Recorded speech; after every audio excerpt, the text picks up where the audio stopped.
निलेश बुधावलेकडून. निलेश, काय माहिती आहे? सौरभ, आता जी माहिती मिळते त्यानुसार विधिमंडळ सूत्रांना असं सांगितलेलं आहे की अजूनही अशोक चव्हाण यांनी आपल्या आमदारकीचा राजीनामा दिलेला नाही आहे. साधारणपणे पुढच्या तासाभरात हा राजीनामा देणं ते अपेक्षित आहेत. सध्या ते पक्ष सदस्याचा पहिला राजीनामा देतील आणि त्यानंतर ते आमदारकीचा राजीनामा देणार आहेत. खरं तर ही बातमी आल्यानंतर प्रचंड प्रमाणात सध्या गदारोळ सुरू झालेला आहे. सध्या विधानसभा अध्यक्ष देखील विधिमंडळ कार्यालयात पोहोचलेले आहेत. काही वेळापूर्वीच त्यांच्या वाढदिवसाच्या निमित्तानं अशोक चव्हाण शुभेच्छा देऊन गेलेत अशा पद्धतीची माहिती येते. मात्र काही वेळानंतर पुन्हा ते माघारी येणार आहेत आणि या ठिकाणी येऊन आपला आमदारकीचा राजीनामा जो आहे तो त्यांच्याकडे सुपूर्द करणार आहेत. सौरभ, बरोबर. निलेश, आणखी काय माहिती मिळते? अशोक चव्हाण आता नेमके कुठे आहेत त्याबद्दल काय कळू शकतंय? नॉट रिचेबल असल्याचं बोललं जात आहे, त्यांच्यासोबत संपर्क कुठलाही होत नाहीये, तर ते आता विधिमंडळ परिसरातच उपस्थित आहेत.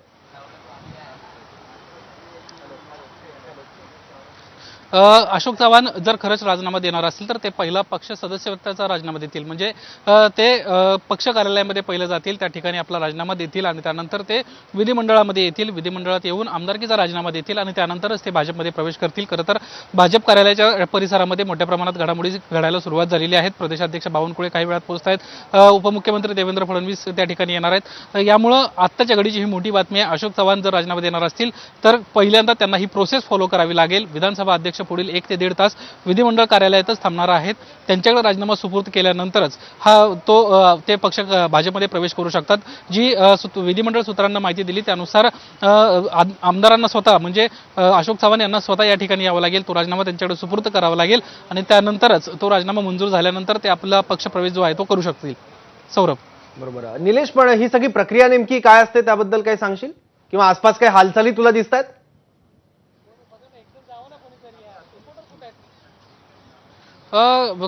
सध्या या ठिकाणी वेगवेगळ्या आमदार यायला सुरुवात झाल्याचं आपल्याला पाहायला मिळत आहे. खरं तर ही आत्ताची एक मोठी बातमी आहे, त्यामुळं अचानक मोठ्या प्रमाणामध्ये घडामोडी घडताना आपल्याला पाहायला मिळत आहेत. वेगवेगळे आमदार पक्ष कार्यालयामध्ये या ठिकाणी विधिमंडळात येताना पाहायला मिळतील. जर अशोक चव्हाण जाणार असतील तर त्यांचे इतर जे सदस्य आहेत त्यांच्याबरोबर तो ग्रुप जाण्याची शक्यता देखील नाकारता येत नाहीये.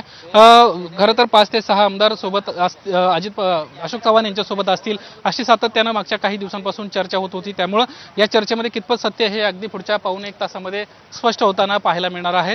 अशोक चव्हाणांना जी प्रक्रिया या ठिकाणी विधिमंडळ सूत्रांनी सांगितली त्यानुसार या ठिकाणी सुरुवातीला अशोक चव्हाणांना आपल्या जे काँग्रेसचं प्राथमिक सदस्यत्व आहे त्याचा राजीनामा द्यावा लागेल. त्यानंतर ते विधिमंडळामध्ये येतील. या ठिकाणी विधानसभा अध्यक्षांकडे आपला राजीनामा स्वतः त्यांच्या समोर उपस्थित राहून तो राजीनामा त्यांच्याकडे देतील आणि त्यानंतरच ते भाजपमध्ये पक्षप्रवेश करू शकतील. अशा पद्धतीची ही प्रक्रिया त्यांना फॉलो करावी लागणार आहे आणि जर त्यांच्यासोबतचे इतर सदस्य देखील काही आमदार त्यांच्यासोबत जाणार असतील तर त्यांना देखील अशाच पद्धतीने ही प्रक्रिया पार पाडावी लागणार आहेत. सध्या अशोक चव्हाणांचं लोकेशन जे आहे ते कळत नाहीये, त्यांचा मोबाईल बंद आहे. मात्र जर खरंच त्यांना राजीनामा द्यायचा असेल तर पहिलं त्यांना पक्ष कार्यालयात जावं लागणार आहे. काँग्रेसच्या त्या ठिकाणाहूनच पुढची जी बाकीची प्रक्रिया आहे ती त्यांना